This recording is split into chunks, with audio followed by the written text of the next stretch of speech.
Caríssimos alunos, caríssimas alunas, senhores responsáveis, na videoaula de hoje veremos o que são organizações internacionais, como funcionam, para que servem, quais objetivos que elas têm no mundo. Nessa rede, nesse mundo globalizado, nesse mundo conectado, completamente conectado dentro dos centros de poder, dentro dos centros de comando, dentro dos centros de controle, das cidades urbanizadas, das áreas ricas e dinâmicas. E ao longo de todo o século XX, esse processo foi se intensificando. Por conta disso, a gente tem nessas relações entre países, entre grupos econômicos, entre a sociedade ou sociedades, com culturas, com formas de ver o mundo diferenciado, a atuação dessas organizações, sejam elas de caráter econômico, sejam elas de caráter social, político, ambiental. As organizações de caráter econômico têm por finalidade organizar, defender, estabelecer regras, acordos entre os membros dessas organizações, seja elas de vários países ou de grupos seletos. Para entendermos essas organizações, a gente tem que entender um pouquinho, principalmente as organizações econômicas, em que sistema ele está operando. Elas estão se desenvolvendo, estabelecendo suas regras. E a gente está falando do sistema capitalista, que ele tem de ser um sistema onde a base é a obtenção do lucro através de uma concorrência. E o sistema mantenha uma sanidade, mantenha uma saúde econômica razoável.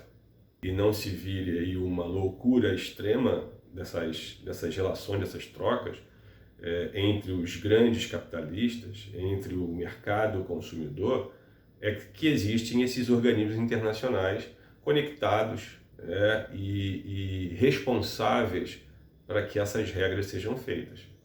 O FMI tem como princípio, certo, auxiliar financeiramente países com problemas. Então é um banco, é um fundo, o Fundo Monetário Internacional, onde países colocam ali grandes somas de dinheiro, de quantia, para que um outro país que venha precisar, que venha necessitar de empréstimos internacionais, o faça. Tomar dinheiro emprestado a esses organismos internacionais, por um momento, dá uma aliviada, dá uma segurada, dá uma equilibrada nos problemas desse país. Mas eles não terminaram. Eles continuarão porque precisa ser depois pago essa dívida. Como uma pessoa que contrai um empréstimo bancário ou um empréstimo consignado, depois terá que arcar com essa dívida. Não conseguindo pagar essa dívida, a dívida vai rolando, os juros vão aumentando e você, muitas vezes, vai se tornar um inadimplente. A mesma coisa com os países. Se tornar inadimplente junto ao FMI trará consequências parecidas com uma pessoa que toma empréstimo bancário. Ele vai ficar inadimplente e esse país começa a sofrer os riscos, por exemplo, de saída de capitais, porque vem naquele país um país que não é seguro para investimento, porque o governo daquele país, aquela nação, não arca com os seus compromissos, não arca com as suas dívidas, não tem garantia ou segurança jurídica, econômica para esses investidores, sejam eles internacionais, sejam eles os nacionais. O que a gente sabe dos bancos é que emprestar dinheiro não é filantropia. Emprestar dinheiro a juros, você tem ali alguns acordos, você tem ali alguns contratos. Só que, é claro, a gente sabe que para pagar depois essa dívida, alguém que já está com crise financeira terá que fazer muitos sacrifícios, principalmente sacrifícios à população desse país que tomou esse dinheiro emprestado. A OMC, Organização Mundial do Comércio, é uma outra entidade internacional que visa regular as trocas, as negociações comerciais entre os países.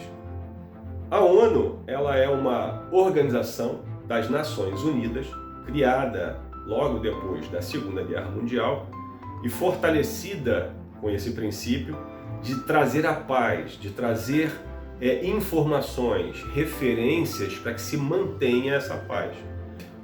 A Unicef, ela é a Organização das Nações Unidas que cuida da infância e da adolescência, que vai levantar, vai fazer estudos de como as crianças e os jovens vivem pelo mundo afora, seus direitos, né, se tem acesso à escola, se tem acesso à comida, se tem acesso à água, se são bem tratados, de que forma vivem. Isso são estudos feitos. E além da Unicef, nós temos outras ramificações da ONU. Nós temos a FAO, que cuida da questão alimentar, né, a quantidade de alimentos, a qualidade desses alimentos, a oferta desses alimentos às populações mundiais, a questão da fome, e vai levantar essas problemáticas, esses problemas, para detectar onde essas nações que fazem parte da ONU têm que atuar. A OMS atua identificando esses problemas, tratamentos, tá, se associando aí a pesquisadores para que se leve melhor qualidade da saúde às populações.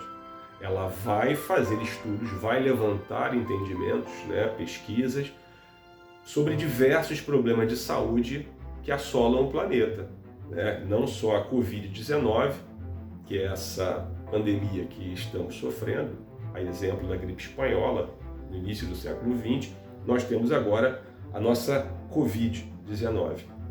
A OCDE é um organismo internacional formado aí por um pouco mais de 30 países, o Brasil também faz parte, onde esses países membros, eles estabelecem acordos comerciais de cooperação econômica, por regras de trocas comerciais que facilitem, né, que estabeleçam agilidade nessas negociações. Se um país, por exemplo, está precisando de algum auxílio, alguma ajuda, os países da OCDE chegam e dão essa ajuda.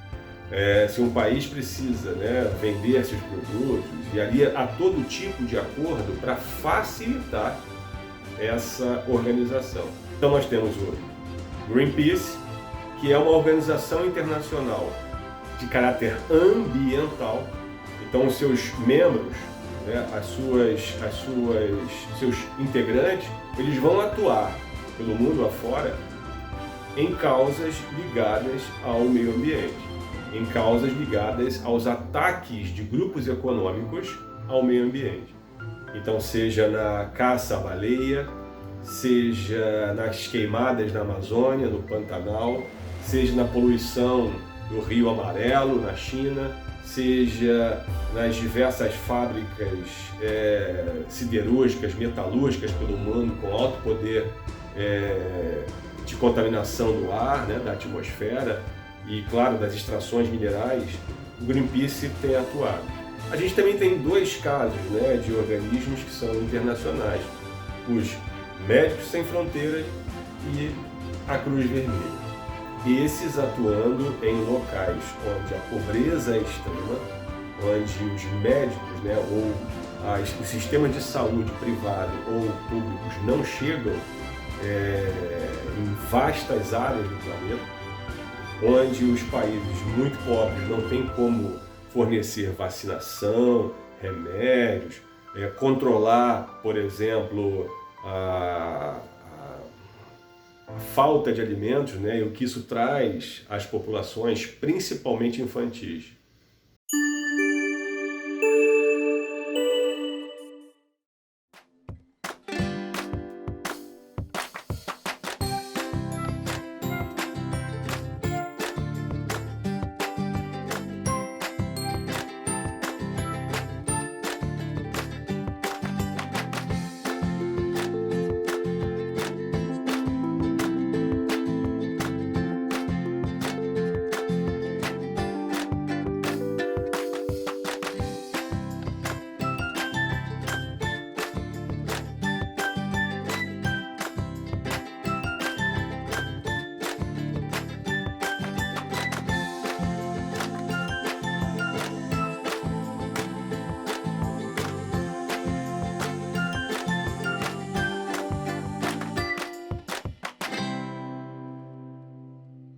Países que precisam pegar empréstimos com o FMI geralmente têm que seguir algumas regras para que esse dinheiro depois seja pago, ou pelo menos que os juros dessa dívida sejam pagos. E é quando os bancos ganham dinheiro, é quando os fundos monetários vão ganhar mais dinheiro, é quando aquele que precisa durante um bom tempo terá que pagar os encargos dessa dívida a esse grupo econômico que emprestou. A OMC, ela, durante muito tempo, ela foi identificada como um organismo bastante tendencioso, protegendo mais os países ricos, países mais poderosos, com maior produtividade, em detrimento, ou seja, com prejuízos aos países mais pobres, economicamente inferiores a essas grandes nações. Vários países emergentes, como a China, que hoje é uma potência econômica, a Índia, a África do Sul, o próprio Brasil, Rússia, nas disputas com outras nações europeias, ou os Estados Unidos, ou o Japão, elas passaram a brigar mais nessas negociações, com essas regras, a acionar mais a OMC para que ela tivesse uma defesa menos parcial e mais equilibrada dessas negociações. Com todas as críticas à ONU, com todas as críticas ao seu funcionamento, a gente não pode deixar, é claro, de dizer, e de informar aí ao aluno, ao seu responsável, que há também grande relevância em seus estudos, grande importância. É claro também que ela recebe críticas por sua tendenciosidade para os países mais ricos. E isso é notório. Por quê? Porque a gente tem 192 países membros, mas apenas 5 convertem. Esses 5 aqui.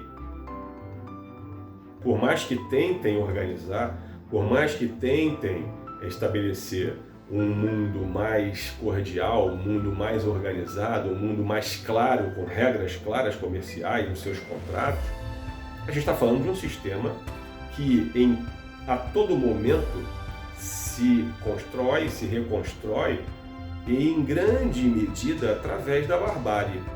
Isso é inegável.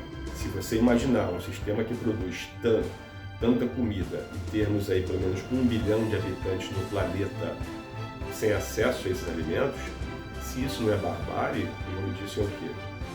A gente tem, por exemplo, a tecnologia que nós temos, essa videoaula produzida com um celular, com um espaço, com técnicas de edição, e se a gente imaginar que em pleno século XXI isso é possível, postar uma aula, distribuir essa aula, mas ao mesmo tempo ter 1 bilhão de pessoas que não têm uma água potável para consumo diário, o que é isso se não a barbárie? Então, esse sistema, o capitalista, o sistema das inovações, o sistema das regras comerciais em escala planetária, ele não conseguiu resolver, a despeito do que se propôs teoricamente há mais de 2 séculos atrás, 3 séculos atrás, 1 século e meio atrás, de resolver os problemas mínimos da sociedade, onde o consumo seria pleno e a satisfação, em grande medida, na sua grande escala, disponibilizada a todas as pessoas do planeta. Então, perceba, esse sistema capitalista, mesmo com as suas organizações internacionais, não resolveu problemas que são problemas históricos e, pelo contrário, os agravou.